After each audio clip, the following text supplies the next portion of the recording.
Imagine Vienna, in the year 1572, a magnificent city. Its streets echo with music, laughter, life. Inside the imperial palace, golden light falls on rich tapestries, paintings that tell stories of old battles and victories. Not just any princess, mind you, but a member of one of the most powerful families in Europe, the House of Habsburg. Her grandfather, Ferdinand I, Holy Roman Emperor, ruled over a vast domain. Despite her condition, Anna was beautiful. Sure, her head was bigger than normal, and her legs twisted, but she also had her mother's red hair and a gentle smile that lit up her face. People marveled at how even in such a frail body, such beauty could bloom. And that's when King Philip II of Spain entered the picture. He was a distant cousin of Anna's, but he was also looking for a bride. Even as others around her fell ill and died, she seemed untouched. At first, people thought she was too young to catch the disease, but then they realized there was more to the story. Once again, Vienna is under attack, but this time it's not a disease. They're fighting. It's the Ottoman Empire. For decades, the Ottomans had been marching across Europe, conquering land and spreading fear. Because one of the Polish nobles who fought in this battle was Adam Caspar von Kaspar, the man who would later become the husband of none other than Maria Theresa. Every step of Maria Theresa's life was shaped not just by chance, but by her bloodline, by her family's need to keep their blood pure.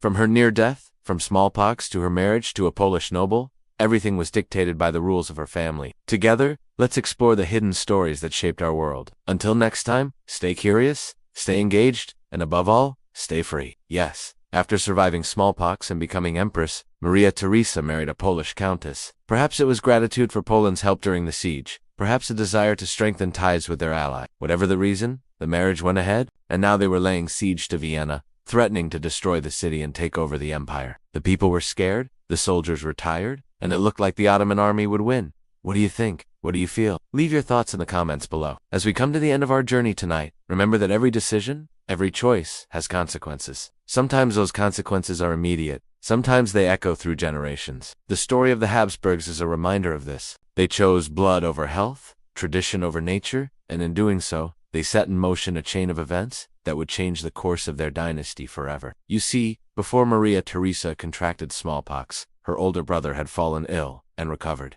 and this played a pivotal role in her immunity. See, when someone gets over an illness, their body often develops immunity against that particular disease. In simple terms, their body remembers how to fight it. So when the brother recovered from smallpox, he developed immunity. Then when Maria Theresa was born, her mother made sure she was exposed to the disease in a controlled way, making her sister a carrier. By doing so, Maria Theresa gained immunity without getting very sick. And when he heard of the beautiful but sickly princess in Vienna, he became interested. She was born into royalty, so she had access to the best medical care. But the real reason she survived was because of her family, because of her blood. Who were these knights in shining armor? The Poles? Led by King John III Sobieski, they rode into battle, turned the tide, and chased the Ottomans away. It was a victory for Poland, yes, but also for Vienna and for Europe. You see, if the Ottomans had won, they would have controlled Central Europe, changing the course of history. Instead, the Poles stepped in, foiling the Ottoman plans and securing Europe's future. In a weird twist of fate, the same blood that made her sick also saved her life. Maybe, just maybe, this marriage could be an alliance between kingdoms and a way to heal Anna. Her father, Maximilian, was next in line. So when Anna was born, bells rang across Vienna. Banquets were held in her honor. But no one knew then that this marriage was not just a bond between two people, but a link in a long chain of blood. Over hundreds of years, this meant that diseases that might normally have been harmless, like the one that affected poor Anna, could become much more severe. It's like playing a game of dominoes. One small nudge and everything falls apart. You see, intermarrying within close family members was a common practice among European royals back then. The lively city is filled with the stench of death. People are dropping left and right, not from war or famine, but from a horrible disease. Smallpox, an illness caused by a virus, had arrived and it was spreading like wildfire. No one was safe. Men, women, children, none could escape its grasp. The virus attacked their skin, burned their insides, and in many cases, it killed them. They believed that doing so kept their bloodline pure, strengthening their claim to the throne, and ensuring that their wealth and power stayed in the family. But what they didn't know, thanks to modern science, was that each person has two copies of their genes, one from their mother and one from their father. When two close relatives marry, like first cousins, those copies of genes can be similar. And when they have kids, those kids inherit two copies of that gene from their parents, both similar ones. That means the kids get a double dose of some of their genes, which can cause problems. She was celebrated as a future queen, a jewel waiting to be placed on the crown. But fate had other plans. Outside, gardens burst with flowers, fountains dance in the sun, everything seems perfect. like a picture frozen in time. But inside one room, a shadow falls. A young girl lies sick in bed, her face pale, her body racked with coughs. She's only 7 years old, but she's already endured more than a lifetime of suffering. Her name is Anna, and this is her story. Anna was born a princess. When Anna was only 2 months old, she came down with a high fever. Day after day, she drifted further from the world. Her body weakened, her limbs grew stiff. Finally, doctors arrived. After long hours of work, they declared her healthy, but not completely out of danger. Her condition would require constant care. So Anna was sent away. She grew up far from the palace, cared for by a wet nurse and a tutor. Officially, the court said she had been sent for her own good, that she needed peace and quiet to recover. But whispers spoke of a darker truth. The doctors had not been able to cure Anna. They could only ease her symptoms. She would live, but never as planned. See, Anna suffered from something called hydrocephalus. Water accumulated in her brain, pushing against her skull. Now imagine growing up like this. Picture waking up each morning not knowing who or where you are, not knowing why everything hurts. Then add to that, people pointing and whispering behind your back. That's what Anna went through. But amidst all this, there was one ray of hope. And so it was decided. The wedding was grand, full of pageantry and celebrations. What's worse? The Habsburgs weren't just marrying their cousins once or twice. They were doing it generation after generation. Now let's fast forward to the year 1666. Once again, we find ourselves in Vienna, but now things have changed. But amidst this horror, one child remained strangely unaffected, Maria Theresa, a little girl of 8 years old. While the rest of Europe recoiled in horror as thousands perished around her, little Maria Theresa survived unscathed. Now, think about that for a moment. However, this is not where the story ends. Fast forward a few years to the year 1683. But then, out of nowhere, a cavalry appeared, beating back the Ottomans and saving the day. But why are we telling you this? You've probably noticed a pattern here, right? So now I want you to pause for a moment and reflect on the story we've just told you. In the year 1469, two teenagers met. Their names were Maximilian and Mary. They were first cousins. Their families, the Habsburgs and the had been tied together since 1268 when Mary's grandfather, King Alfonso X of Spain, granted his daughter's hand to Maximilian's father, Duke Albert IV of Austria. Theirs was a strategy of weaving webs of marriage alliances rather than waging wars of conquest. They reached into existing kingdoms and took the reins of power without having to fight for it. When King John of Portugal died, his court turned to his cousin, Sebastian, the son of King Manuel of Portugal, to take the throne. Sebastian had no living heirs, but his sister Joanna had. They were allied with kings and queens from England to Russia, from Sweden to Scotland. Their portraits show elongated faces, drooping mustaches, bulbous noses. In fact, those physical traits were a sign of what was happening inside their bodies. Behind the facade of power and wealth, the Habsburg dynasty was crumbling. She was the apple of her father's eye, a bright and intelligent young woman. But when she was 13, tragedy struck. By the late 1700s, the Habsburg dynasty was on its last legs. Instead of continuing the bloodline, Maria Anna's brother, Charles, married an Italian princess. His choice was not about bloodlines or strategy. It was about love. But love couldn't save the dynasty. Charles and his wife had no surviving children. The Habsburg dynasty ended with him, and the web of marriage that had stretched across Europe for centuries was cut. When Charles II died in 1700, he left behind no legitimate heir. Years of inbreeding had taken their toll. His only surviving legitimate child was a mentally disabled daughter named Maria Anna. Technically, she could have married her cousin, Charles, the Archduke of Austria, and they would have produced a Habsburg heir. But by that time, the whole system was starting to collapse. Too many years of inbreeding had pushed the dynasty too far. Her brother Joseph, who was supposed to marry her cousin Marie Christine, died suddenly. Her father needed Maria Theresa to step in. He wanted her to marry her own cousin, the future Ferdinand. He pushed for the marriage, but she resisted. But the story of the Habsburg isn't just a tale of decline. It's a story of survival, of resilience, of duty, of love, and of loss. It's a story as old as time, a story of humanity. She tried to escape. She even fell ill, probably as a side effect of the stress. The marriage went ahead anyway, and soon enough, Maria Theresa was giving birth to one child after another. She gave birth to 16 children in total, 8 of whom survived infancy, and yet there were complications. Some children had breathing problems, some had heart defects, some suffered from severe mental illness. One son was born with a large cleft palate and missing limbs. None of this deterred the emperor. He saw none of this as a warning. He kept pushing for more unions, more Habsburg children. In fact, through the marriage of Mary Tudor, daughter of Henry VIII, the Habsburgs wove themselves into the very fabric of the British throne. But as the centuries of inbreeding continued, so did the problems. There was no escaping it. They couldn't choose their partners because the politics demanded certain. They couldn't walk away from an arranged marriage because that was unthinkable. They couldn't speak up because society silenced them. They were trapped in a world of duties, expectations, and bloodlines. First, there was infant mortality. The Habsburg children who survived infancy grew up with health issues. Many suffered from hormonal imbalances. Some were others struggled with chronic illnesses. Some were physically deformed. And it was the women who suffered the most. You see, the Habsburg men sired a lot of children, but many of those children were girls. And for the girls, the Habsburg strategy of inbreeding left a cruel legacy. They entered adulthood facing obstacles that seemed insurmountable. Some had narrow hips, which made giving birth almost impossible. Others struggled with infertility. Some suffered from chronic diseases that plagued them throughout their lives. It was as if their blood was working against them. And for these women, every month without a child was a worry. It was a blow to their reputation. After all, their duty was clear. They were raised to produce heirs. Their value was measured in children, but all that glittered was not gold. What happens when you play God? When a population is limited to a handful of families, diversity dwindles. Bloodlines become fragile, and when those bloodlines are weakened by centuries of inbreeding, the consequences can be dire. After he died in battle, she ascended to the throne of Portugal as queen, beginning her own line of Habsburg. By the end of the 16th century, the Habsburg dynasty ruled over Spain, Portugal, Austria, Hungary, and Bohemia, and with it came the infamous curse of the Habsburgs. They started it all the way back in 1273, when Rudolf I of Germany decided to secure his claim to the throne by marrying Gertrude, the daughter of King Ottokar II of Bohemia.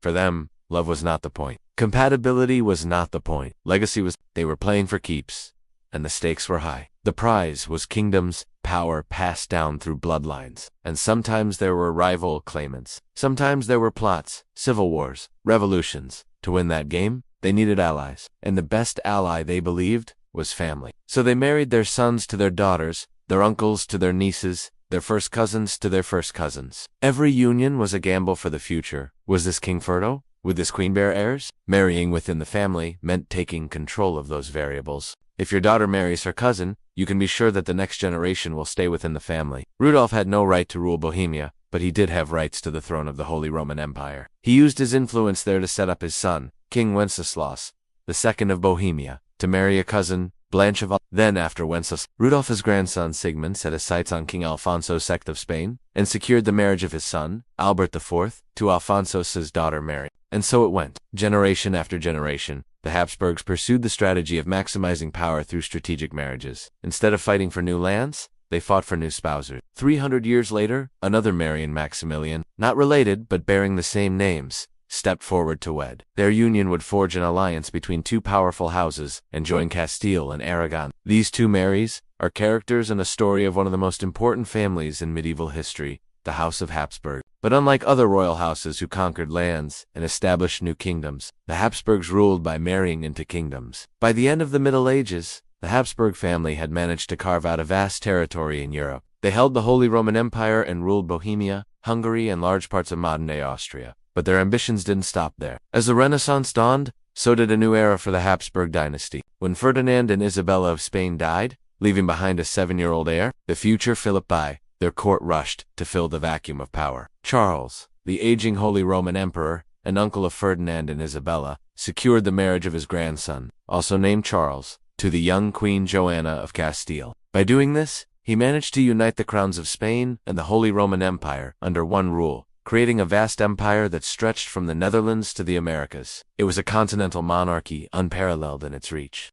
As the 16th century progressed, the Habsburgs continued their practice of marrying within their family to preserve their wealth and power. Like a game of chess, each move mattered, and by marrying within the family, the Habsburgs increased their chances of winning the game of royal succession. At its peak, the Habsburg strategy of strategic marriages created an intricate web across Europe. By the 17th century, the Habsburg rulers of Spain looked like, well, a painting of a Habsburg. It started subtly, with pale children and some weakness here and there, but the women were trapped in a cycle beyond their control. And then there was Maria Theresa, the daughter of Charles II. He kept gambling, but eventually the house always wins. This is where the story takes a turn. They say nothing lasts forever. In the case of the Habsburgs, they were right. The year is 1668. Charles II of Spain is 17 years old and something strange is happening to his face. His lower jaw is growing longer and wider, creating an overhang that distorts his entire facial structure. This isn't an evolutionary quirk. It's an extreme expression of what we call mandibular prognathism. The idea that royal inbreeding led to excessive jaw growth is a relatively new discovery, thanks to modern genetic research. Now picture yourself as a doctor examining King Charles II,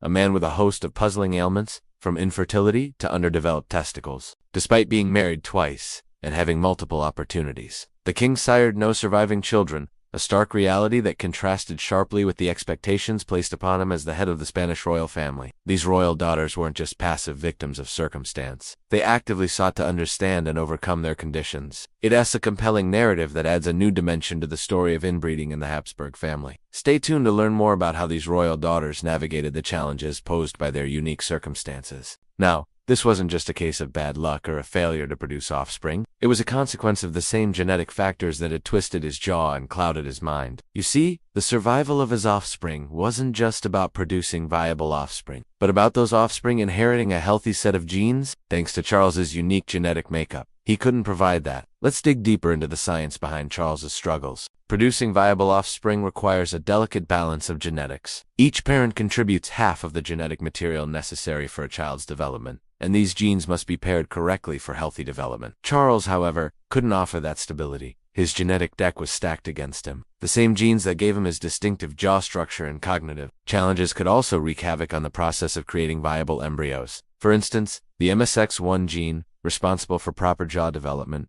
also plays a role in early embryonic development. A disruption in this gene, as seen in Charles's case, can lead to an increased risk of miscarriage, potentially explaining why he and his wife faced such difficulties in producing surviving children. Furthermore, the accumulation of harmful recessive genes in Charles's genetic makeup likely created a domino effect. The more recessive genes he passed on, the higher the chances of his children inheriting multiple problematic gene combinations, compounding the issue. Additionally, Charles's struggles weren't solely due to the shape of his head. His inability to father surviving children was also linked to his small penis, a condition believed to be connected to hormonal imbalances caused by his inbreeding. These hormonal disruptions could have negatively impacted his sperm production and overall fertility. You see, the problems went beyond just the physical anomalies caused by inbreeding. It extended to the very essence of his genetic makeup, making it nearly impossible for him to provide the necessary genetic blueprint for healthy offspring. In the end, Charles's legacy was tarnished not just by his physical appearance, but by his inability to produce an heir,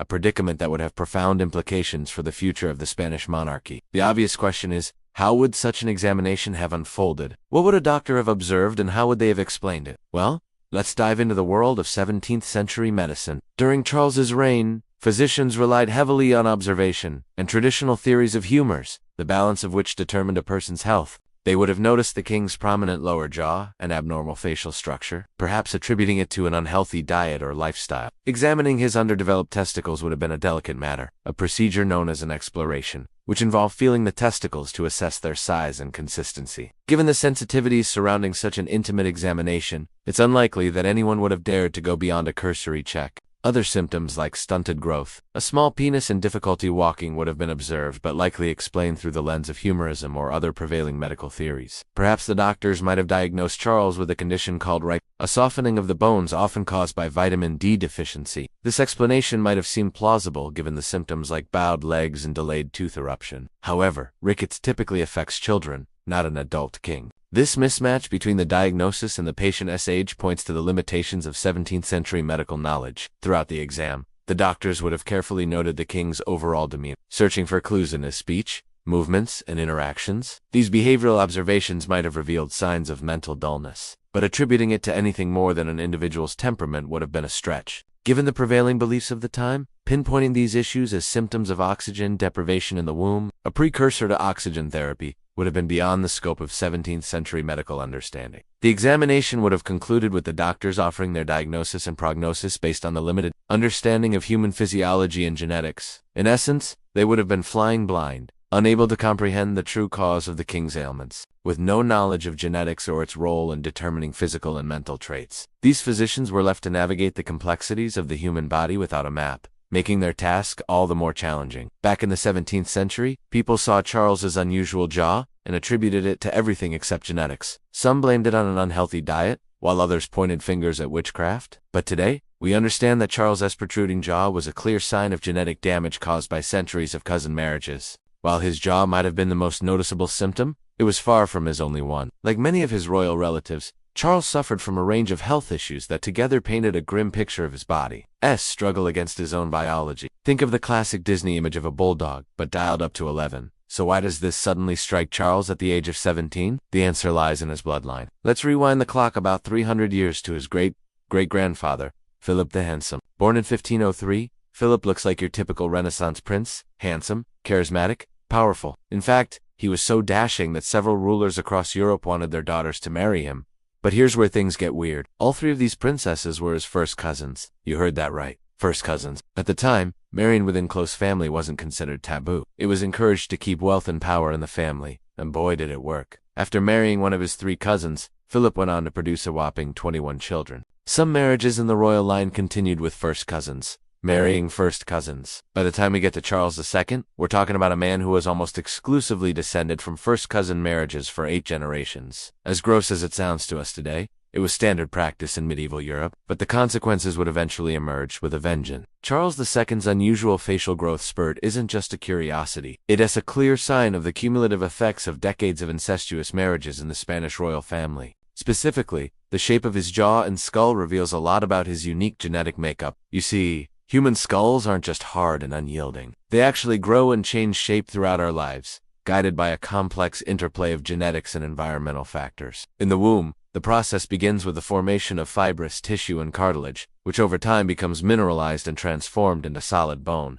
The real magic happens at the sutures, the joints between these different skull bones. There, specialized cells known as osteoblasts and osteoclasts work tirelessly to sculpt and reshape the skull as we grow. Picture them as tiny architects, constantly adding or subtracting material depending on the signals they receive from our DNA. So what makes Charles II's skull different from everyone else's? Well, as we discussed in part 1, his ancestors engaged in decades of cousin marriages, which resulted in what geneticists call a high degree of inbreeding. This means that Charles inherited 2 copies of his genes from relatively recent common ancestors, increasing the chances that he received 2 identical versions of any given gene.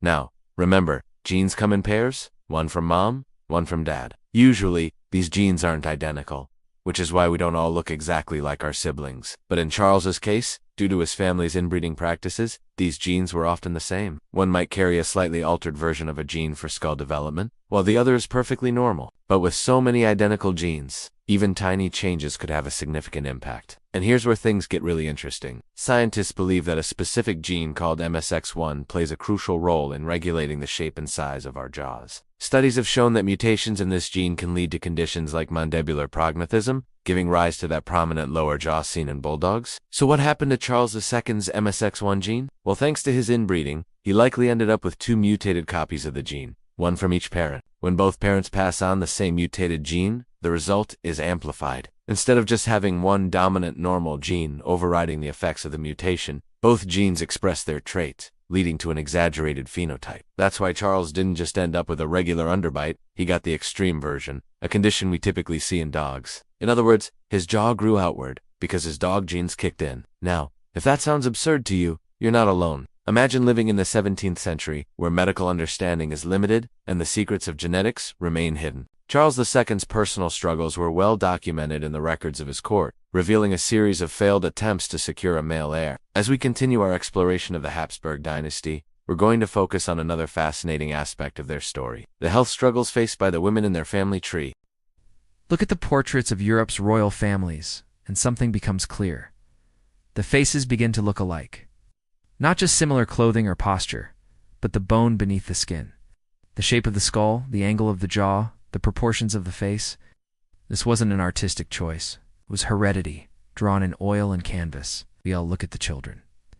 The royal daughters born into this cycle, and how many of them never made it past infancy. Because not all the tragedies of monarchy wore crowns. Some were too small to walk, too young to speak, but still carried centuries of decisions in their tiny bones. Born earlier that year was Mary, the daughter of the Holy Roman Emperor Leopold I and his wife. The former Queen of Hungary and Bohemia. Across Europe, other princesses with the same genetic condition were born. Anne of Austria, Maria Louise of Spain, Maria Antonia of Portugal. Maria Anna of Austria was the older sister of Charles II. Had she lived, she would have been the most powerful woman in Europe. Before she was 2, however, she was already unwell. Her jaw was protruding, her head grew oddly shaped, her spine was curved. She required the assistance of 2 nurses to walk. Soon after, she was sent to live in a monastery. She died at age 18. We don't know why. Few people know her portrait. Fewer still remember her name. But in a strange way, her image lives on through her sister-in-law, Maria Theresa of Austria, wife of the infamous Holy Roman Emperor Joseph II. Joseph was notorious for his ideas about enlightened absolutism, a system where a powerful ruler would use science and reason to guide their state towards prosperity. His wife was different. She enjoyed art, music, poetry. She preferred a simpler life as a country girl. She loved to dress as a peasant and walk barefoot through her gardens. Yet she also bore her husband 16 children, 8 of whom survived. This prolific Habsburg princess is largely forgotten today. Historians remember her only as the subject of one of the most famous portraits in the world. Her features are soft, her eyes are dreamy, her smile is subtle, her hair cascades like a waterfall. Next to her sits a cherubic child, likely her oldest son, the future Emperor Joseph II. Her other children are scattered around her, each more well-groomed than the last. The painting is one of power, wealth, abundance. But look closely at the center of the composition, at the slight curve in the mother's spine, at her slightly protruding jaw. In her relaxed posture, we can almost see the influence of her grandfather, the man they called the Stone King. They had the same prognathism as Charles II, but none suffered as greatly. None were destined for power. That distinction went to Charles's niece, Mary of Modena, who succeeded her uncle as Queen of England. Her jaw may not have been as pronounced, but it was still noticeable. It also gave her frequent migraines. As a child, she required tutors to help her read and write. Her teachers noted that she was slow to learn and had mood swings. History remembers her as the wife of James II, the last Stuart monarch of England. Her portrait shows a beautiful woman in jewels. But her life was turbulent. She was the mother of the so-called two-faced monarch, so named because he ruled first as James II, Catholic monarch of Bling, and then as William of Orange, the Protestant monarch of Bling. In 1702, he fled to Normandy and began raising an army to invade England. His mother opposed him every step of the way, writing, "I never knew ambition so ungovernable." When her son finally landed in England, she urged the English nobility to ignore him. She died before William was crowned king. She was the 13th child of the couple, just one would outlive them. Her early childhood seems to have been unremarkable, though records suggest she was weaned earlier than most, at age 16 months. In April of 1680, her mother wrote to a nun in Vienna, asking her to take care of little Marie Therese. Perhaps the girl was being sent to be educated in a convent. Maybe her parents wanted her out of the way as they plotted and schemed over Europe's future. Or maybe there was something wrong with the child. I don't know. What we do know is that in September 1680, the nun reported that Mary had arrived. On the 2nd, her father, the emperor, was declared Holy Roman Emperor. Later that month, she was baptized. She lived for 11 days. She was buried in a monastery. No record was made of the cause of death. Among the Habsburgs, one trait stands out: the Habsburg jaw, or, as it's known medically, mandibular prognathism. He looked like his predecessors, but his condition was much worse. When he was born in 1661, he didn't cry. Instead, he spit up blood. His breathing was labored. His first meal turned into a violent coughing fit. But he lived. And as he grew, so did his jaw, until it was nearly twice the length of his upper face. At 14, he was too ill to travel to France for his wedding, so his bride went to him. Maria Theresa, Queen of France, was one of the luckiest daughters of the Habsburg dynasty. She arrived in Spain in 1674. The 19-year-old French queen seemed elegant and refined next to the sick Spanish prince. For 2 days, Charles and Maria Theresa exchanged affectionate glances and shy smiles. Then the ceremony was over, and she was left to deal with the consequences of this union. Maria Theresa didn't live in a fairy tale. Her new husband was a giant with an underbite, could barely speak or eat. He coughed constantly. His breath smelled like blood. For 7 years, he was too weak to consummate the marriage. When he finally did, he injured himself so badly that he spent the next 3 years bedridden. Of course, a queen needs heirs. So Maria Theresa bore 4 pregnancies to term for miscarriages. She left Spain in 1683, having borne no children and suffering from depression and exhaustion. Back in France, she gave birth to a son and then another. Both died as infants. She bore 3 more pregnancies, 3 more miscarriages. She returned to Spain in 1697 to find Charles in poor health. He had lost his sight and both his legs had been amputated. A few months later, his wife came down with a fever. She died believing that God had called her to serve her sick husband. 3 weeks later, Charles died. His jaw, according to one witness, like a whetstone. A condition where the lower jaw juts out far beyond the upper. In modern medicine, it's treatable with surgery or orthodontics. But in the 16th and 17th centuries, it was permanent and progressive. Each generation showed the feature more prominently, and nowhere was it more extreme than in Charles II of Spain. His jaw was so pronounced that he couldn't chew solid food. His tongue barely fit in his mouth. Speaking was difficult, even painful. Some reports suggest he drooled constantly, but Charles wasn't alone. Look back 1 generation or 2, and you'll see the same trait emerging. His father, his grandmother, his great-uncle. All with the same jaw, the same wide-set eyes, the same long face. It became the symbol of a dynasty, not of strength, but of genetic collapse. And while the jaw is the most visible sign, it wasn't the only one. Some daughters were born with unusually narrow skulls or high foreheads. Others had sunken chests, misshapen spines, or curved limbs. These physical features were often idealized in paintings, softened by the artist's brush. But even the most talented painter couldn't hide the truth entirely. What's more tragic is that these young women were judged by their appearances, not only as signs of health, but as symbols of beauty, fertility, and political value. A princess with delicate features and rosy cheeks might be seen as a good match for a distant throne, but one with visible deformities she might never marry. Her value in the cold eyes of diplomacy was diminished, and yet many of these same daughters were sent off to foreign courts, painted in flattering portraits to mask the reality. Their fragile health would be discovered too late. Often after the marriage contract was sealed, some became queens. Some died before they ever bore an heir.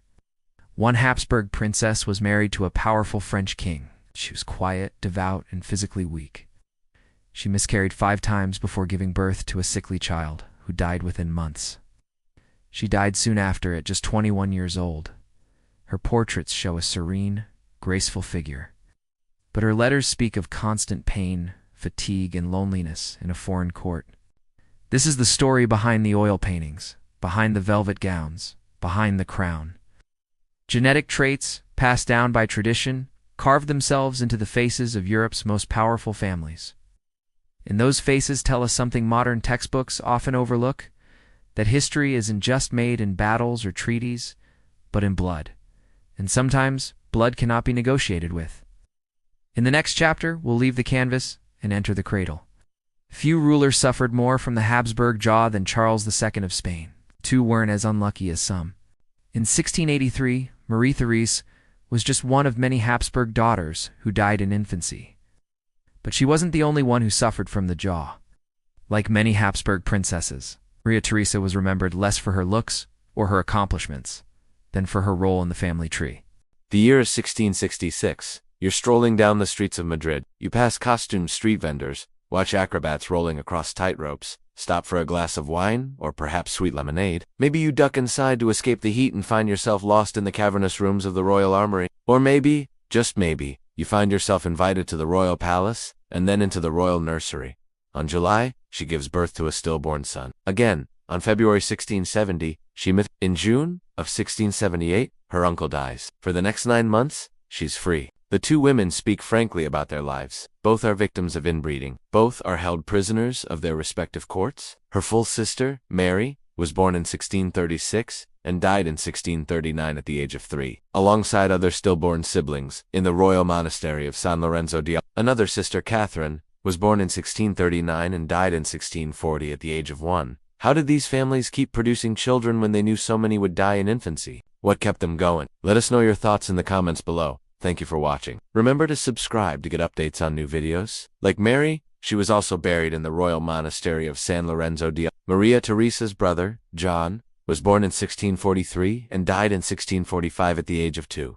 Yet another sibling laid to rest in the royal monastery of San Lorenzo di. Clearly, something was wrong with the gene pool. Perhaps the family should have stopped having children. But the desire for an heir is a powerful motivator. We live shut up in this place, says Maria Theresa, and we don't know what is happening in the world. Yes, you heard that right. They were double first cousins. Philip the Handsome was born in 1478. He inherited the best genes possible from his parents, but still struggled with health problems throughout his life. Upon inheriting the throne, he required assistance with daily activities. His successors weren't much better. Ferdinand I inherited the throne from his grandfather. Maximilian I, he was mentally unstable. Charles V inherited the throne from his father, Philip the Hansa. He suffered from depression and migraines. Philip II, son of Charles V, spent the majority of his adult life sick with tuberculosis. Ferdinand II, son of Philip II, was the last Habsburg ruler of Spain. He was born with clubfoot and required assistance with daily activities. If that's not a pattern, we don't know what is. The marriage produced 3 children: Philip,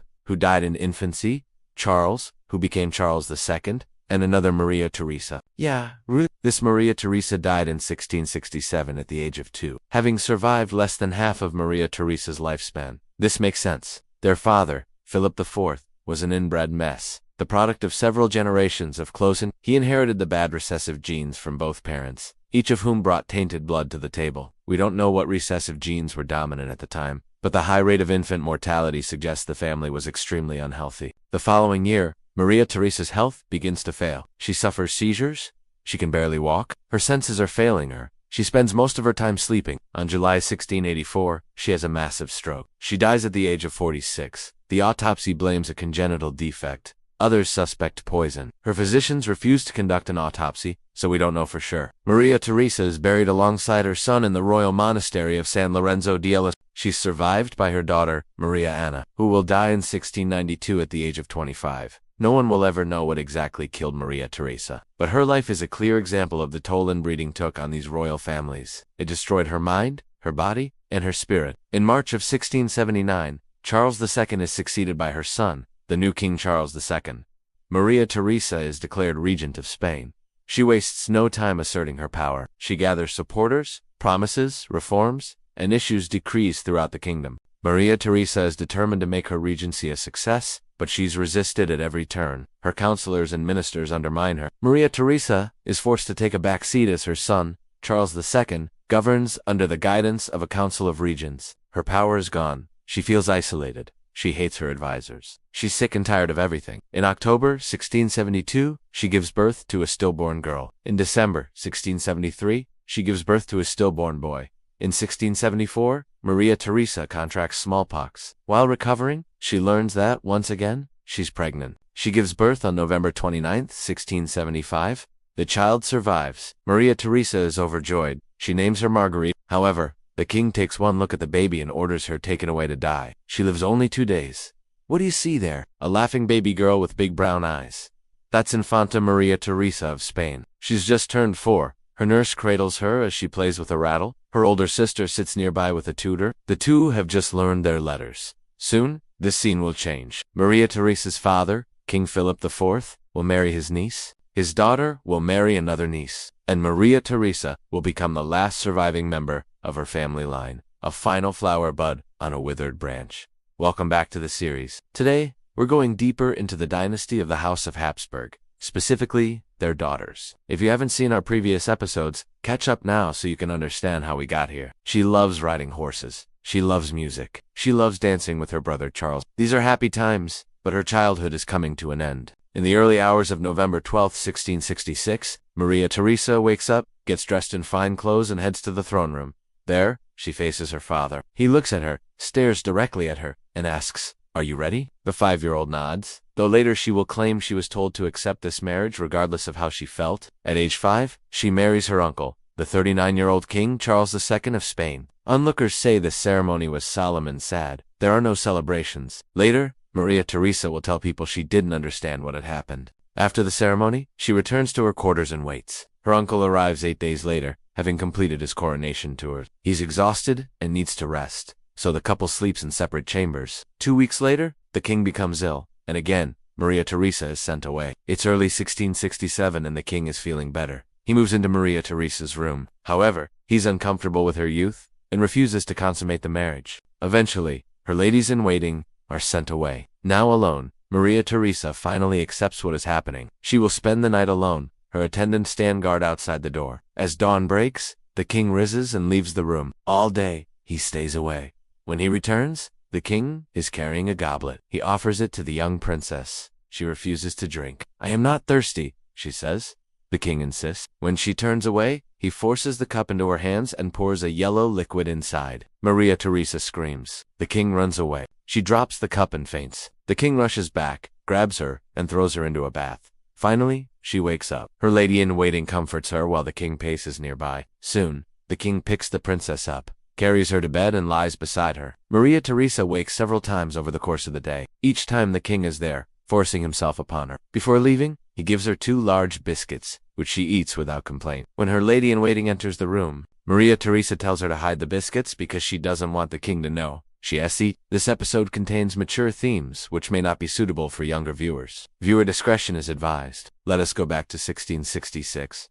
Maria Theresa has grown up surrounded by the finest art and entertainment her father's wealth could buy. Over the next few years, Maria Theresa gives birth to 4 stillborn children. In April of 1669, at age 28, Maria Theresa is tired of being used as a bargaining chip in the game of European politics. In 1683, Maria Theresa is visited by Queen Marie Anne of Austria. Maria Theresa wasn't the only victim of her family tree. Let's take a closer look at her siblings. In 1646, Maria Theresa's father, his new bride was Maria Anna of Austria, a double first cousin, and Maria Theresa's case wasn't unique. Let's look at some of the Habsburg men.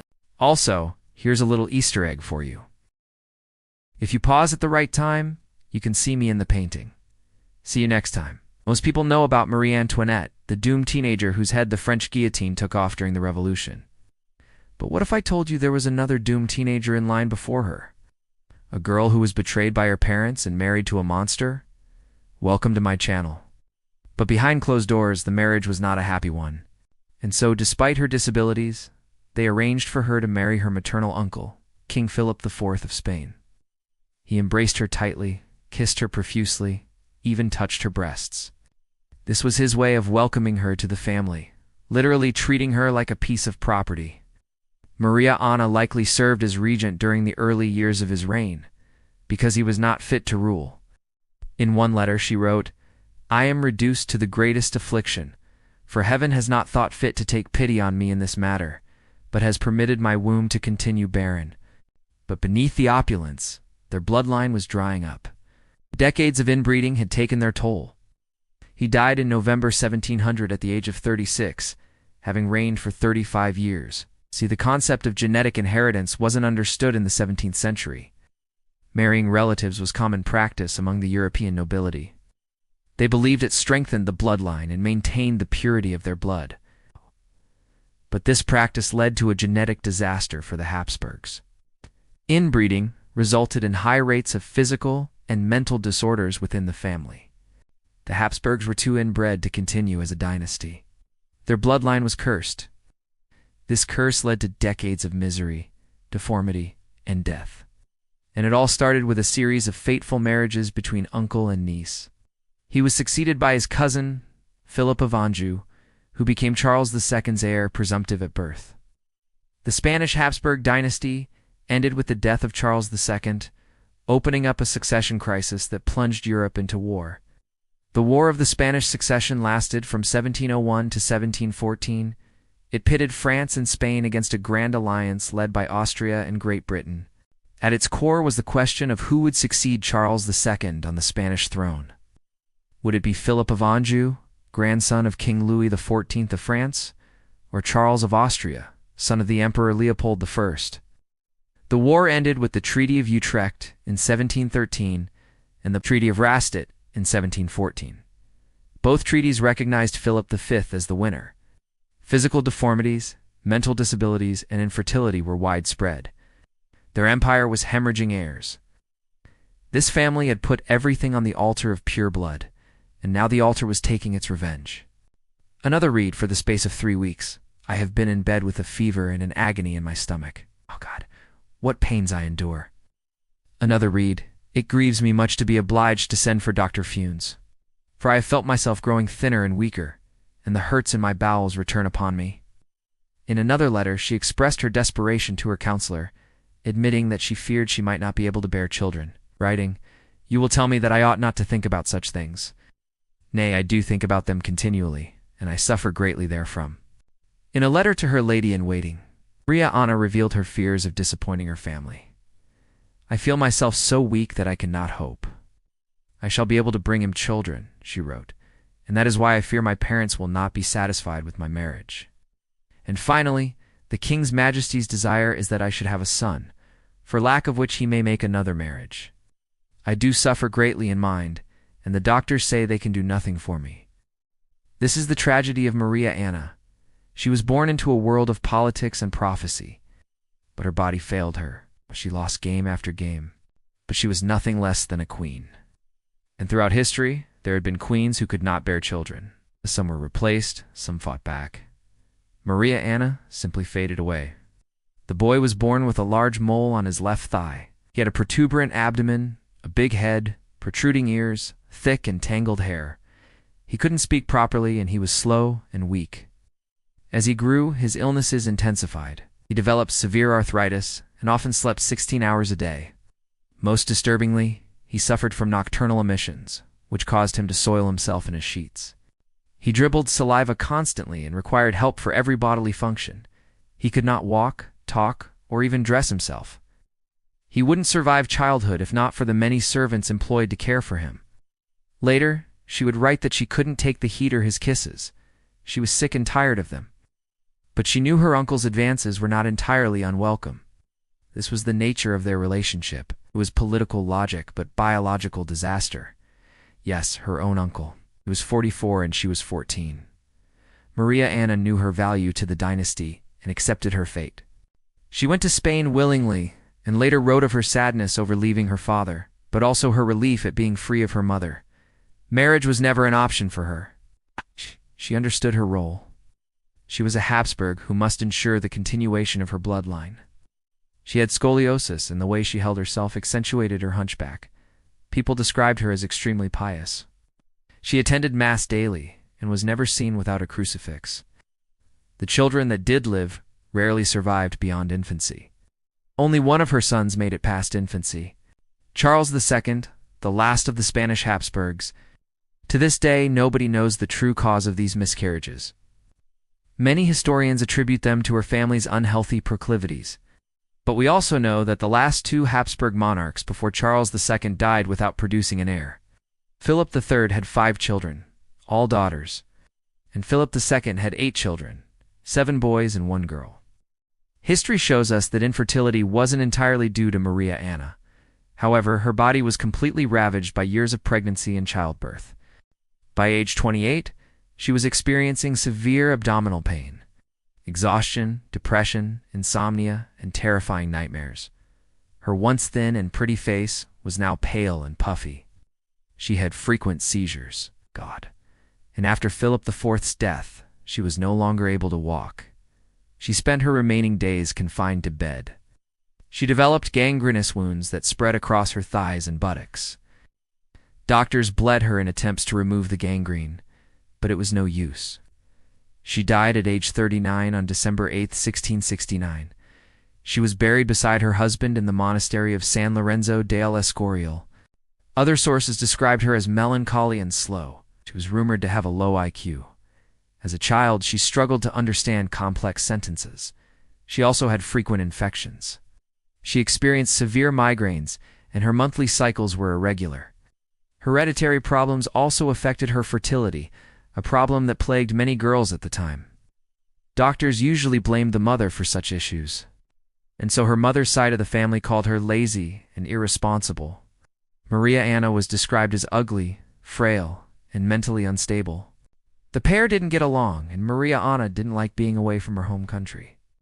Their only daughter, Maria Anna, born in 1634, was also an unintended consequence of the marriage.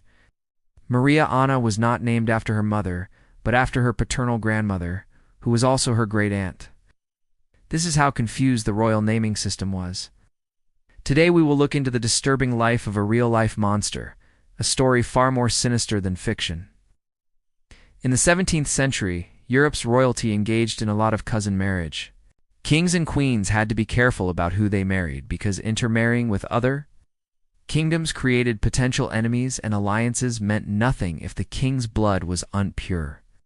So many European royals were marrying their cousins, including Ferdinand III, Holy Roman Emperor and King of Naples. He wanted to marry his cousin Maria Anna of Spain, but their shared last name hid a darker truth. They were also uncle and niece. Ferdinand was the uncle of King Philip III of Spain. He married his niece, creating a closed loop in their family tree. When these two got married, it was a grand affair, a symbol of peace between Spain and the Habsburg Holy Roman Empire. Like most Habsburgs, Maria Anna had trouble walking. But Maria Anna had something the court desperately needed: legitimacy. She was a true blue Habsburg. It was the height of summer when she arrived in Madrid. Everyone came out to greet her. The king was there waiting, but his greeting made her very uncomfortable. Maria Anna became Queen of Spain. She endured years of painful pregnancies.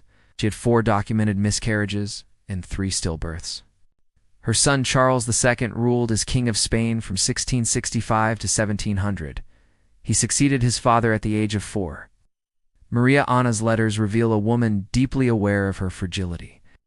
Trapped inside a decaying body, yet resolute in her duty to produce an heir for the Spanish throne. In the 17th century, the Habsburg dynasty was the most powerful family in Europe. Their wealth and influence seemed limitless. Charles II was the last of the Spanish Habsburgs, the final thread in a web of royal ambition. So was Maria Anna a victim of circumstance or a sacrifice to the gods of genetics?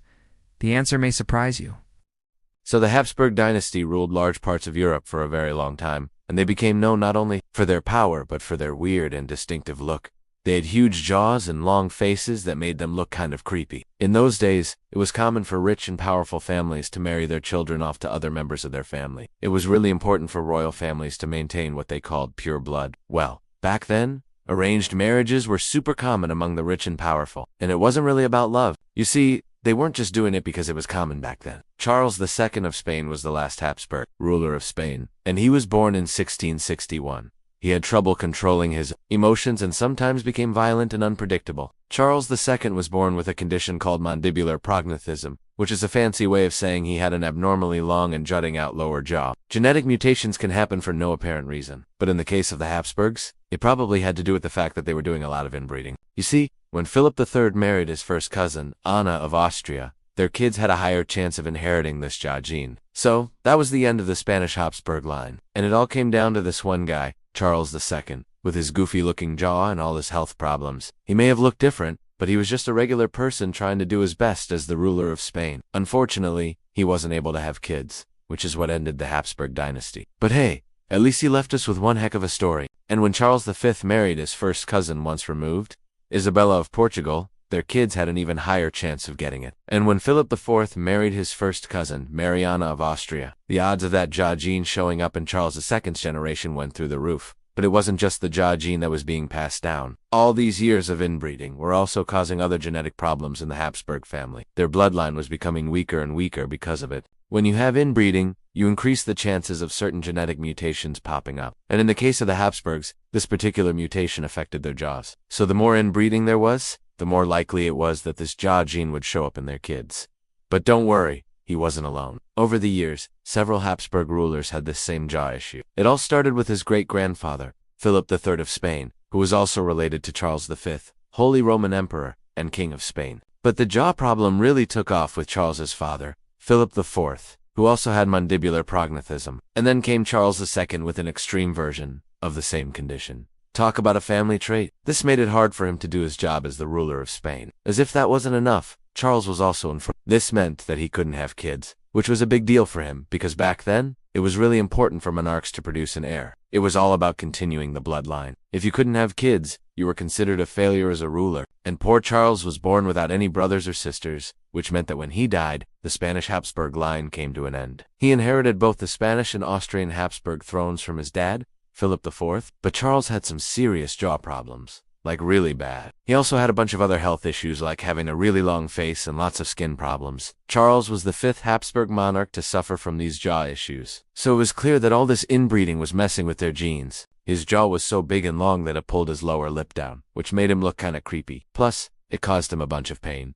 But that wasn't the worst of it. Charles's jaw also affected how he talked. His teeth didn't fit together right, so he couldn't pronounce certain sounds, and it was hard for him to eat. They believed that marrying within your own family made your bloodline stronger and purer. They thought that if you married someone outside your family, you'd bring in all sorts of bad stuff into your bloodline, and inbreeding would keep your bloodline strong and healthy. Now, this might sound crazy, but remember, back then, they didn't know anything about genetics. They didn't understand why certain traits were passed down from parents to kids. They thought that marrying your relatives was the best way to keep your family's wealth and power, and they believed it was better to marry within your own family rather than with outsiders. It was more about forming alliances and keeping your wealth and power. Marrying someone within your own family was actually pretty normal, and it was seen as a good way to keep your options open and ensure that your children would inherit your wealth. Now, you may be thinking this is insane, but back then, this was just how things were done. But you know, we can't blame them for following the customs of their time. Basically, they wanted to make sure that no one else had any claim to the throne. So if you weren't related to the king or queen, you couldn't become the ruler. And the Habsburgs, they held on to their power tight. It all started back in 1438 when the Holy Roman Emperor Albert II Habsburg died, and his brother, Frederick III Habsburg, took the throne. Frederick was childless, so he asked his nephew, who was also named Frederick, to marry his daughter, which is like, gross. But they did it anyway. And this marriage gave the Habsburgs control of Burgundy, which was a really wealthy area in Europe back then. Fast forward a bit to 1519 and Charles I of Spain inherited the throne of Spain, and the Low Countries from his dad, Philip the Handsome, who was also his uncle. Yeah, you heard me right, uncle. And Charles's mother was Joanna of Castile, who was also his first cousin. So from there on out, Charles kept the Habsburg bloodline going by marrying his aunt, Isabella of Portugal, and later his niece, the daughter of his deceased brother. Yeah, the Habsburgs loved to keep it in the family. Back then, most people didn't understand genetics, so they didn't know that mixing genes like that could cause problems down the road. They thought it was smart to keep their money and land within the family. So if you were a prince or princess, chances were you might end up marrying your cousin, your uncle or aunt, or even your own grandmother or grandfather.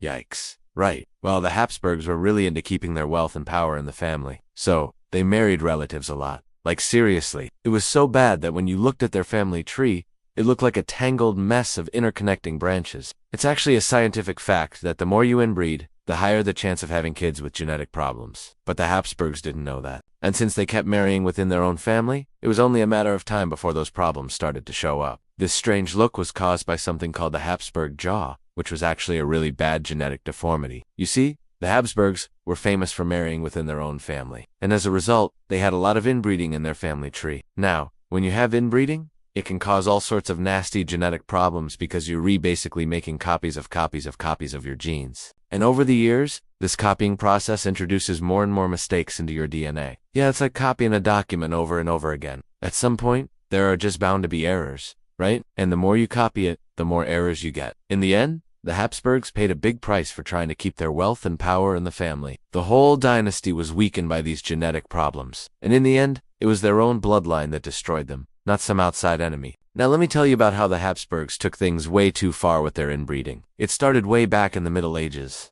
One of the main reasons why the Habsburgs married within their own family was because back in those days. Now, you might be wondering why they didn't just find someone outside the family to marry. Now, let's talk about the real reason why the Habsburgs went overboard with the inbreeding. Okay, now let's get back to the Habsburgs. But wait, there's more. Charles's health problems weren't just physical. He was also mentally unstable. So here's the scoop. You see, the Habsburg jaw issue is caused by a genetic mutation, which is like a change in the DNA sequence. And guess what? And here's where things get messy. Charles II was the last male Habsburg monarch. He had 2 daughters, but unfortunately, they both died young. Throughout Europe, there was an unspoken rule: don't marry out. That is, unless you want your child to be born under a shroud of illegitimacy or worse, your bloodline to die with you. You've heard about the Habsburgs before, right? The Spanish royal dynasty whose members looked more monster than man. For instance, Queen Maria, the first of Portugal, married her own uncle. Their only son, Alexei, suffered from hemophilia, a condition that made it hard for their blood to clot, meaning a simple cut or bruise could turn fatal. Louis XIV and Louis XV, 2 important figures in the Bourbon line, both had serious health problems. Louis XIV was a heavy smoker, which contributed to tuberculosis and bladder cancer. Louis XV wasn't much better. He dealt with severe migraines, ulcers, gout, and even lost an eye. Not exactly a poster boy for robust health. Well, the answer lies in something called the Hardy-Weinberg principle. Simply put, this principle states that the frequency of recessive genes in a population remains constant from generation to generation, provided that no mutations occur. But here's the catch. When a couple, both carriers of a recessive gene, have children, each child has a 25% chance of inheriting 2 copies of the gene, and thus the associated disorder. Over generations, this percentage can increase significantly, leading to more frequent occurrences of the disorder. And this is precisely what happened to these royal families. By choosing to marry within the confines of their small gene pool, they inadvertently increase the chances of these hidden disorders surfacing. Now let's talk about Louis XVI. During the French Revolution, he was described as being slow, frail, sick, delicate, and irresolute. Well, they did try, but it wasn't that simple. And what does it mean to be a carrier in the first place? Your answers matter. Share your thoughts, and let's discuss. If you liked this video, show your support, dive into more stories, and stay updated. Thanks for watching. Sometimes expanding the gene pool meant looking beyond the boundaries of their kingdoms, which went against a long-standing tradition. Marrying outside royalty was unheard of. They were bound by duty to their bloodlines, to their kingdoms, and to a way of life that had been carefully crafted over centuries. The consequences were dire, a slow-burning genetic time bomb that eventually exploded, leaving nothing but ruins in its wake. The Habsburgs may have been the most notorious example, but they weren't alone. Across Europe, almost every royal house fell into the trap of inbreeding. Through intermarriages, they wove a complex tapestry of relationships that bound them together, but also trapped them in a cycle of hidden disorders waiting to emerge. In fact, he was so unhealthy that some rumors suggested he might be mentally challenged. There were even claims that he was an albino, although this seems a bit exaggerated. The truth is that Louis XVI was physically weak and not particularly bright. And the irony here is that both his parents, Tsar Nicholas II and his wife Alex, of Hesse, were carriers of this gene. Her brother, King Pedro, wasn't exactly in top shape either. He had serious hearing problems, likely due to an illness he caught as a kid. This hearing issue stayed with him throughout his life. But that's not all. King Pedro was also a heavy drinker. His excessive drinking led to weight gain and a general decline in his health. He even started having trouble speaking, likely due to the damage alcohol had done to his body. Add to that a painful divorce, and you have a recipe for ill health. And then there was his sister, Carlotta Joaquina, a wild child who constantly clashed with her husband, the recently mentioned Napoleon. She experienced panic attacks, anxiety, and paranoia. She even resorted to eating slugs to treat her migraine headaches. Yeah, you heard that right, slugs. What makes this story even more dramatic is that Alice was also a granddaughter of Queen Victoria of Britain, the woman considered to be the grandmother of Europe, because she had married off her 9 children to almost everyone in the royal circle. While her son Alexei was the main focus due to his hemophilia, she too faced her own set of health battles. As the last Tsarina of Russia, she had it tough. But what were her ailments? Unfortunately, the specifics are a bit murky. History tells us that Alexandra had a series of health conditions, but doesn't go into great detail. What we do know is that she struggled with heavy bleeding, joint pain, and exhaustion. It's possible that she, too, was a carrier of hemophilia, given that her son Alexei had the condition. However, there's no solid evidence confirming this. While we don't have specific details on her illnesses, what we do know is that she was bedridden for months at a time, which surely impacted her quality of life. However, Victoria had a secret, a dark one that she tried to hide. One of her children, Leopold, had hemophilia. He died at age 30 after a series of hemorrhages. The thing is, this wasn't just a personal tragedy. It was a ticking time bomb, and here's why. See, Queen Victoria was also responsible for spreading hemophilia across Europe. When her children married into other royal families, they unwittingly passed on this deadly gift. Her son, King Edward, passed it to his son, who died young. Her daughter Alice passed it to her children, including her granddaughter Anastasia, who married into the Russian Romanov family, and her daughter Beatrice passed it on to her son, who also perished. To put it simply, Queen Victoria was a walking, talking, recessive gene, and she distributed them liberally across the continent. Talk about a family affair. This royal romance led to the birth of multiple children, but many of them didn't make it, succumbing to the perils of the era, such as a lack of medical knowledge. Some died young, others didn't survive childbirth. These tragedies took a toll on Maria, the first's mental health. As her children faced mortality, so did her own health. She developed a strange habit, wearing black clothes all the time. She even slept in a coffin. Well, she believed it would help her avoid an untimely demise. After losing 5 of her children, Maria started seeing them as angels. She called them her angel children, and hardly ate or slept. Instead, she spent her time in prayer, believing it would help prevent the death of her remaining children. One can only imagine the toll this took on both her physical and mental health. But they weren't the only ones. Across Europe, almost every royal house followed the same playbook. Marry within the circle. Keep alliances close. Protect the blood. France, Portugal, Italy, even Russia. Each had its share of cousin marriages, genetic entanglements, and tragic results. Let's start with the Bourbons, the royal house of France, Spain, Naples, and Parma. Like the Habsburgs, they preferred to keep things in the family. For example, Louis XIV, the Sun King of France, chose his double first cousin, Maria Theresa of Spain, as his bride. This royal romance resulted in 4 children, but 3 of them died in infancy or early childhood. Only one son, the future Louis XV, reached adulthood. Yet he too died before his father, leaving the throne to his son, the infamous Louis XVI. And by the time we get to Louis XVI and Marie Antoinette, the dynasty has clearly begun to unravel, not just politically, but biologically as well. The logic was simple. You marry your cousin, your niece, your nephew. If you marry someone far removed, you risk sharing your blood with common folk. Then what if your children become illegitimate rulers, usurped by some distant relative with cleaner blood? Thus, the European elite married within a circle, their options limited to those with enough royal blood. As the geneticist Daniel L. Hartle said, it wasn't love that motivated them. It was duty to their blood. This may have made sense back when the concept of genetics was unknown, but today, we know better. We know that this small circle had a big problem. They had little genetic diversity. By marrying so narrowly, they created a perfect storm for rare disorders, recessive diseases to emerge, and they passed these down through the generations, sometimes with devastating effects. Today, we will travel through time and uncover the stories of 4 royal families, each tangled in a web of incestuous relationships. Now let's shift our focus to Portugal. Over there, the Braganza family was also fans of keeping things in the family. Meanwhile, in Russia, the Romanovs were dealing with a different kind of tragedy. Back in France, the Bourbon dynasty was going through their own set of trials. In Portugal, Queen Maria, I wasn't the only one struggling. And in Russia, Desarina Alexandra was no stranger to health struggles.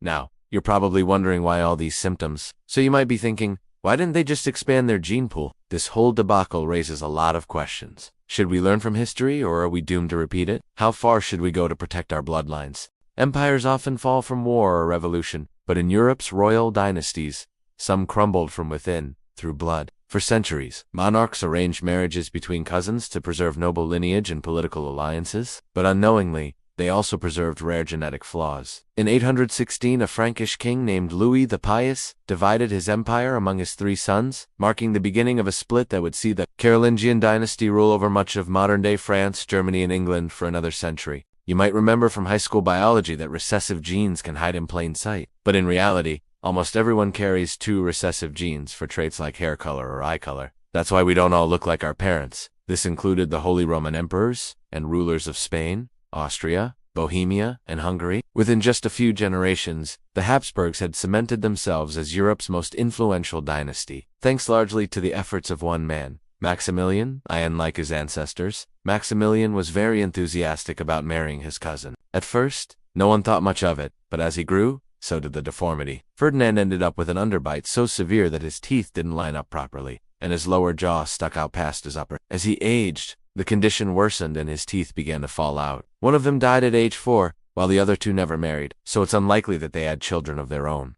But Charles II refused. Instead, the throne went to a Bourbon, starting a new dynasty. If you enjoyed this video, check out my series on the real-life He-Man, the lost colony of Roanoke, or the mysterious death of the last Tsar of Russia. Today, the risks of inbreeding are well documented, but until recently, genetic counseling wasn't widely available. Sadly, some royal lines continued to pursue the practice, including the Danish royal family, which led to a concentration of recessive genes for conditions like hemophilia. In fact, one Danish queen was responsible for passing on the condition to her 4 children, 3 of whom survived to adulthood. Fortunately, though, today's royals are well aware of the risks of inbreeding, and are taking steps to avoid the mistakes of the past. Charles II outlived all of his siblings and ruled for 46 years, but he had no children either. That meant that when he died, the Habsburg dynasty came to an end. Ferdinand's jaw became increasingly prominent and protruded roughly 1.5 centimeters beyond his upper jaw. It was a condition so severe that contemporaries began to call him the Hunchback King. He wed twice, first to Mary of Burgundy, his cousin once removed, then to the widowed Queen Isabella of Portugal, who was his first cousin. When he was 23, he retreated from public life and stopped communicating with basically everyone except his personal secretary. Charles II's appearance was so frightening that even his own mother refused to look at him. He looked like a normal 17-year-old boy, except that his head and face were abnormally small. He had no lower jaw and his eyes were sunken deep into his socket. To make matters worse, he had thick, dark facial hair, which made him look like an emaciated old man. Charles II also had severe epilepsy and other neurological issues, which may have been caused by recessive genes linked to his deformed facial structure. A few years later, he started speaking again, but only in Latin. Eventually, he became completely mute again, and he spent the last 30 years of his life locked in a room without seeing anyone. Even his doctors couldn't figure out what was wrong with him. But today we know he suffered from severe forms of schizophrenia and neurasthenia, which is a type of anxiety disorder. His symptoms were probably the result of having inherited recessive genes for these conditions from both parents, a possibility that becomes increasingly likely with each generation of cousin marriage. His 2 marriages produced 15 children, 9 of whom survived to adulthood. Then Maximilian died, leaving his son Philip to inherit his vast lands. Genes come in pairs, and you inherit one of each pair. From each parent, that made them third cousins. Philip married Joanna, the daughter of his uncle, King Edward I of Portugal, making her his first cousin. Over the course of 700 years, they had essentially eliminated anyone outside their immediate family tree from their gene pool. Now, by the time of Charles V, medical science had advanced significantly. Doctors now understood that diseases like smallpox and cholera were caused by exposure to certain things, and surgeons could perform operations without killing patients right away. But genetics were still a mystery, and physicians didn't understand the danger of cousin marriages. Still, they couldn't help but notice that something weird was going on in the Habsburg family. The 2 had 8 children, 5 of whom survived to adulthood. By this point, it should be clear that the Habsburgs were doing a lot of cousin marrying. Philip and Joanna's son, Charles V, had at least 4 children with his wife Isabella, who was yet again his first cousin. Charles's son, Ferdinand, had children with his wife Anna, who was yet again his first cousin. So if 2 people share a set of grandparents, they have a 25% chance of inheriting the same recessive gene from each grandparent, making it a 25% chance that they're both carriers of the same recessive gene. If both parents are carriers, there's a 25% chance their child will inherit 2 copies of that gene and express whatever trait it controls. For instance, if you inherited the blue eye gene from both parents, you would have blue eyes, but some traits aren't as visible. Let's say a person has one gene for brown eyes and one for blue. It is impossible to know exactly how many or which ones were present, because most of these conditions go unknown or misdiagnosed until adulthood. But we do know that the farther back you go, the higher the concentration of these recessive genes becomes. That's because small populations with a lot of intermarriage can allow potentially harmful mutations to spread, which was the situation for Europe's ruling class. Since brown is dominant, they'll have brown eyes, but they're still carrying the recessive trait for blue eyes. If that person had a child with someone who also had a dominant brown eye gene, the child would likely have brown eyes too,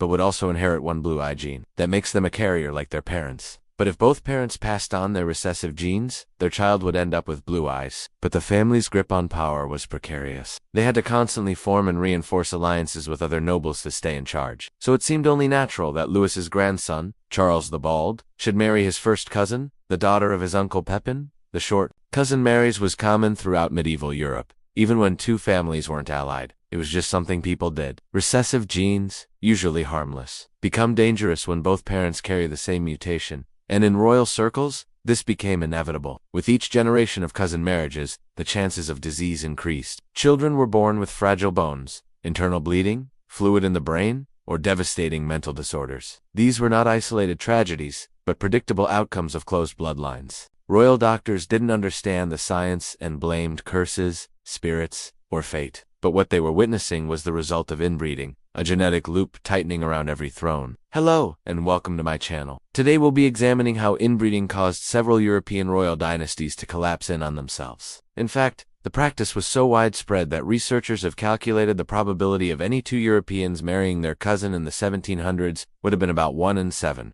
which sounds crazy today because it is. Now, there are a few reasons why people did this. First, in the pre-modern era, most people married later and had fewer children than today, so if you wanted to keep your wealth and titles in the family, having children was a bit more complicated. Second, love wasn't always the main ingredient in a successful marriage. Political expediency and financial security often took priority, which brings us back to the Bald and his bride. Not only were they cousins, they were also second cousins once removed. Now, Charles may not have been thrilled at marrying someone so closely related, but he was going to marry someone, and with their shared set of grandparents, his cousin was his best option. The problem is that these types of marriages don't mix the gene pool. Now, if those parents had had brown eyes, it would have been easy to assume they weren't carrying the gene for blue. Over time, many potentially harmful recessive genes have snuck into royal bloodlines across Europe. Some cause physical ailments and others can lead to severe mental disorders. A few hundred years after Charles the Bald and his cousin wed, their descendants produced a succession of kings known as the Habsburg dynasty. Philip's paternal grandfather had been King Ferdinand and II of Aragon, meaning that Philip was both his father's cousin and his mother's nephew. By this point, the Habsburg dynasty had become the poster child for inbreeding. When Ferdinand was born, he was the spitting image of his father, except for one feature. His lower jaw was slightly deformed. Even worse, Ferdinand developed severe mental health problems. Ferdinand never married, which meant that his younger brother, the sickly-looking Charles II, inherited the crown instead. All told, 3 of Ferdinand's children had some combination of facial abnormalities, developmental delays, intellectual disability, and epilepsy. For a moment it seemed like the Spanish Habsburgs might bounce back when Charles II's cousin, Mary, Queen of England, asked him to marry her so that she could produce a legitimate heir. What if you could kill a king with a pinprick? You probably wouldn't even have to be a very good swordsman, either, because all it would take is a simple cut or scrape, something even a young child could do without meaning to. Imagine if that small wound turned deadly. If a tiny nick caused by an errant fingernail could be enough to end a ruler's life. Her daughter Alice gave birth to a little boy, and the baby, along with the other children in his generation, seemed healthy. But when he was around 13, the unthinkable happened. Most famously, her daughter Alice married into the German imperial family, becoming the mother of a future German Kaiser. But his life was quickly overshadowed by his illness. Even small scrapes could lead to massive bleeds, and might kill him. His parents, Tsar Nicholas II, and his wife Alexandra, were so desperate to protect him that they built their son a special safe room with padded walls, floors, and furniture to prevent any accidents that could injure him. But those measures weren't enough. But as soon as the mystic arrived, Alexandra doted on him, reinforcing his status and enraging her husband. When Alexandra or Alexei needed something, Rasputin was there. After his funeral, rumors spread that Nicholas had actually poisoned Rasputin, a claim that made the mystic's followers seek revenge against the entire royal family. With the Romanovs' authority already shaken by World War I, the seeds of distrust sown by Rasputin's supporters eventually blossomed into full-blown revolution, leading to the fall of the monarchy and the execution of Nicholas, his wife, and 5 of their children, including Alexei. For almost 800 years, this family held power in Europe. Starting with the 1400s, for hundreds of years, the family refused to look outside their circle for spouses, and that policy peaked in 1580 when King Philip II of Spain married his niece, the infamous Habsburg jaw. By marrying within their own family, the Habsburgs shared a lot of the same genetic variants, but that wasn't all. The Habsburgs weren't just weak physically, they were mentally, too. One minute he'd be manic and excited, the next depressed and apathetic. Sometimes he couldn't even remember who he was, or where he was. Other times he thought he was a king in disguise, or that his counselors were actually enemies trying to poison him. In both Spain and Austria, the throne passed 2 relatives of previous rulers, which would normally be a natural progression of power. But by limiting themselves to such a small gene pool, they created dynasties that looked powerful from the outside but were internally collapsing. Generations of inbreeding took a toll on their brains.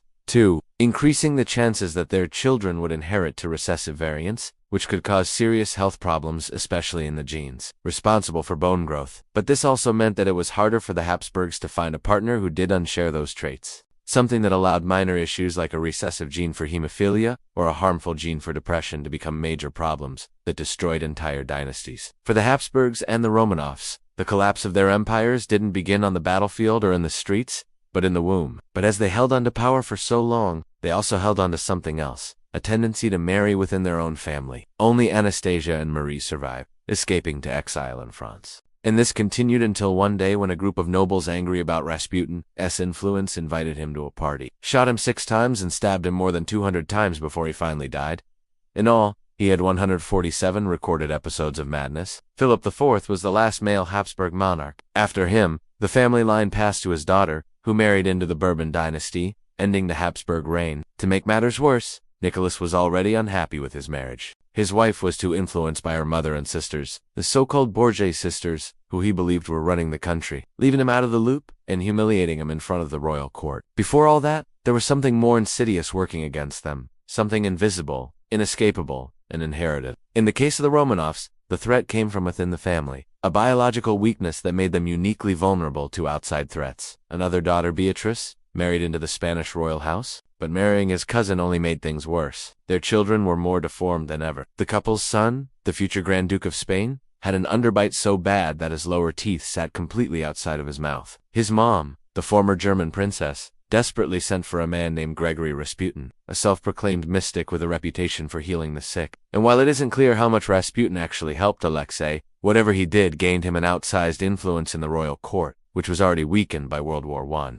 Then there was her son, Leopold's older sister, who went into the Russian Romanov dynasty. That might have been okay if he hadn't been so corrupt and unpopular. As a former peasant who'd risen to unbelievable heights, Rasputin reveled in his newfound power, using it to enrich himself and exact revenge on his enemies. Soon, people were blaming him for everything from Alexei's illness to the country's economic woes. Her son was Alexei, the boy whose illness would make headlines around the world and help bring down the entire Russian monarchy. The seemingly normal boy cut his finger, and instead of stopping, his bleeding went on for days, killing him. In total, Queen Victoria's descendants suffered from severe bleeding disorders for 4 generations. This wasn't some medieval myth. It was the reality of life for many European monarchs during the 19th and 20th centuries. And this danger started with a British queen. Most people know Queen Victoria as the long-reigning monarch who presided over a vast colonial empire and oversaw major changes in Britain, like the introduction of modern democracy. But she also inadvertently did something much more sinister. She unleashed a royal plague that would claim the lives of her descendants and bring down several royal houses across Europe. At the time,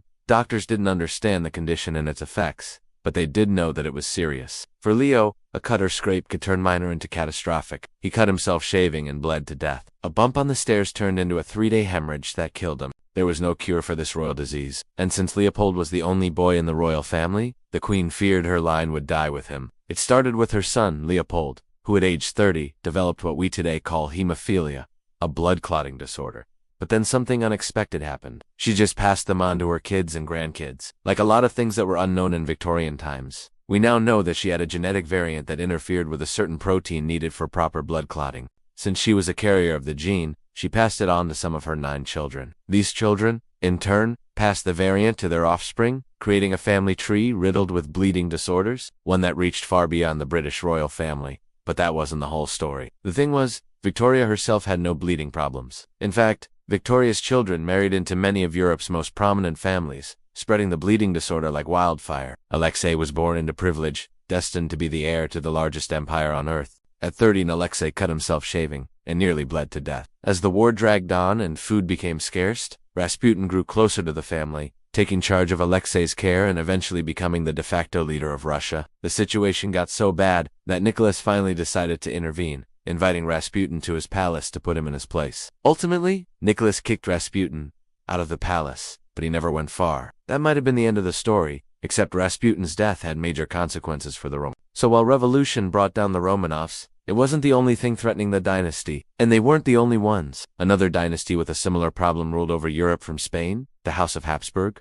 For example, in 1469, cousins Ferdinand and Isabella got married, kicking off a series of close intermarriages that would continue for generations. Philip was already known for his wild looks, thanks to the exaggerated Habsburg features, a combination of genetics and skull deformation that gave him an iconic look. These physical deformities weren't just disfiguring, they were often deadly. By refusing to expand their pool of potential partners, they trapped themselves into an inescapable cycle of deformity. Philip IV, who came to power in 1621, was known for being unstable and unpredictable. He was eventually declared insane and unable to rule and spent his final years living in a small room, dressed in women's clothing and eating lunch off a silver tray every day at 1 o'clock. After centuries of intermarriage, the Habsburgs had taken their dynasty as far as they could. Theirs was a slow decline brought about by a lack of diversity, both physically and genetically.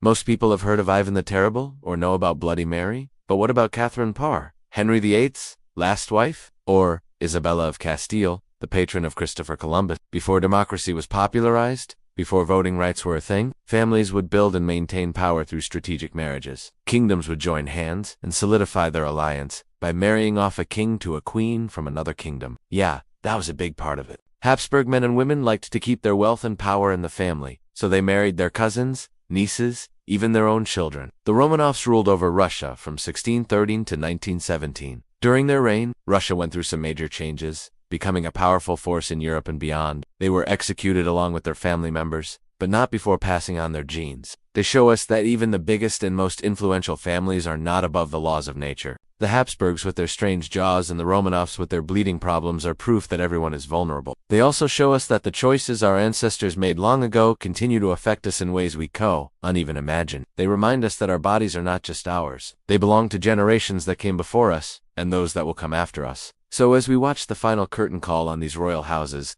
let's remember their stories and make sure their experiences aren't forgotten. Let's remember that behind the fancy clothes and fancy titles were real people with real problems. It's a reminder that no matter how high you climb or how low you fall, we're all in this together. We're all part of the same story. And it's a story worth remembering. Anastasia's son, who was only 2 years old at the time, survived, and so did his sister Maria, who was 5 years old. And don't forget to subscribe for more fascinating stories like this one. Thanks for watching. Until next time. Even though they lost their parents and a sibling, these two lucky survivors lived until the 1960s, outliving their dynasty. So in the end, the Romanov story teaches us that you can't escape your genes. No matter how hard you try, being born into a family comes with a set of circumstances that you can't change. Sometimes you get lucky, and sometimes you don't. But one thing's for sure, the journey of a generation is never truly over. Each step they take, each choice they make, shapes not only their own future, but that of the generations to come. Just like the Romanovs. Their story reminds us that sometimes life doesn't go according to plan, and there is nothing you can do about it. But like the Habsburgs, they had their fair share of genetic issues. But unlike the Habsburgs, their struggles weren't due to inbreeding. Instead, it was the result of an extreme lifestyle. You see, back then, Russian aristocrats, including the Romanov family, loved living large. They hosted fancy parties, traveled a lot, and just enjoyed a life of luxury. But it came at a cost. As the generations passed, the Romanov family started facing some serious health problems. Hemophilia is a rare genetic disorder that makes it hard for your blood to clot, which means if you get cut or injured, you can bleed for a long time without stopping. And it's usually passed down through families. Queen Victoria of England was a carrier of hemophilia, but she didn't know it. She had 9 children, and one of them, Alicia, passed on the disease to her son, Friedrich. Friedrich married his cousin, a Russian aristocrat named Alexandra Fyodorovna, who brought the gene to the Romanov family. Their son, Alexei, was the first Romanov to have hemophilia, but it didn't stop there. The condition continued to affect the Romanov family for several generations. Now, this might have worked for a while, but it led to some serious genetic issues down the line. We're talking about all sorts of health problems, not just physical ones, but mental health issues, too. It's a classic example of how messing around with genetics can have some pretty unintended consequences. So let's take a look at the Habsburg jaw. Habsburg jaw was a genetic condition that affected the Habsburg dynasty, making them famous for their really big and long chins. It made them look kinda weird and was actually caused by a genetic mutation. This mutation made the lower jaw grow longer than usual and stick out quite a bit, which is why you often see them with their mouths hanging open in old paintings. But here's the kicker. This jaw thing wasn't just a small quirk, it actually messed with their daily lives. Imagine trying to eat or talk with a massive hanging jaw. It must have been tough. Also, having a big chin could cause all sorts of dental problems. You can probably picture the dental bills. It must have been expensive. On top of that, this jaw thing wasn't hereditary. It popped up randomly in a few Habsburg men and women. The worst part? It turned into a family tradition because of the whole inbreeding thing. You see, once the Habsburgs started marrying their close relatives, the jaw thing started showing up more and more often. By the 17th century, most Habsburg men and women had it. This was called a dynastic marriage. It wasn't about love or romance. It was about strengthening lineages and creating loyal allies. Plus, it was super painful. Dealing with all of this wasn't easy, especially in a time when medical science was still figuring itself out. Doctors at the time couldn't fix it, so they could only offer some relief. Treatments included pulling out teeth and using leeches to reduce swelling. But you know what? It didn't make things any better. It's a sad part of history, but it shows us how important genetics are. Remember, every choice we make today, from the food we eat to the medicines we take, affects our genes and those of future generations. It's a reminder to think about the future as we deal with the challenges of today. So yeah, Habsburg chin wasn't just a quirky family trait. It was a serious health issue that affected an entire dynasty. It's a lesson in genetics and family planning. And hey, it's a reminder that looks don't always tell the whole story. Beneath that perfectly painted smile, there might be more than meets the eye. It was a way to say, we're connected. Don't mess with us. Now, if these strategic partnerships weren't possible with foreign alliances, the royals would marry within their own family. It wasn't unusual for cousins to marry, as it created stronger bonds within the kingdom. It also kept wealth and power within the family. But as the years passed, this practice led to a problem, one that we're all familiar with today, thanks to House Targaryen inbreeding. History remembers these queens as powerful women who shaped kingdoms and pushed back against patriarchy. But what if we told you there's another side to their stories? Welcome to our channel. And today, let's find out what all queens had to sacrifice for power. The story of European royalty is best described as a Game of Thrones. Now, the dangers of inbreeding aren't limited to fantasy worlds. From the 15th to 18th century, many European royal families practiced a lot of inbreeding, which eventually led to some pretty wild outcomes. One of the first royal families to really go big on the whole inbreeding thing were the Habsburgs. If you're scratching your head wondering who they are, here's a quick crash course. The Habsburg dynasty ruled over Spain, Portugal, and Austria during the 16th and 17th centuries. They were like the Kardashians of their time, only with more land and less reality TV. Charles V was the head of the Habsburg dynasty. He inherited lands in Spain, the Netherlands, and Austria, plus a whole bunch of other places. He got so much land from his relatives that he had to split it up between his kids. One son took Spain and its empire. Another son took Austria and became Holy Roman Emperor. You see where this is going? So fast forward a few generations, and you end up with King Philip IV of Spain, also known as Philip III of Portugal, born in 1625. Philip IV was the king of Spain at the age of 28, after his father Philip III died. But there was a catch. Philip IV had a rare genetic condition called achondroplasia, which affects bone growth and makes you really short. He was also born with facial abnormalities and had trouble with his teeth. And guess what? It ran in the family. His mom, Elizabeth of Austria, was also a Habsburg, and she was also related to two other rulers with Talk about bad genes. But you might be thinking, how did this happen? Well, remember that whole inbreeding thing we talked about? It wasn't just about looks. This jaw thing affected their health too. It made them more likely to get sick and even die early. So now let's move on to Russia and explore the Romanov dynasty. In 1904, Alexei's sister, Anastasia, also developed hemophilia. And then in 1917, the Russian Revolution put an end to the Romanov dynasty. From Habsburg to Romanov, these royal houses teach us a lot about power, legacy, and what it means to be human. If you enjoyed this video, please like and share it with your friends. Your support means everything to us.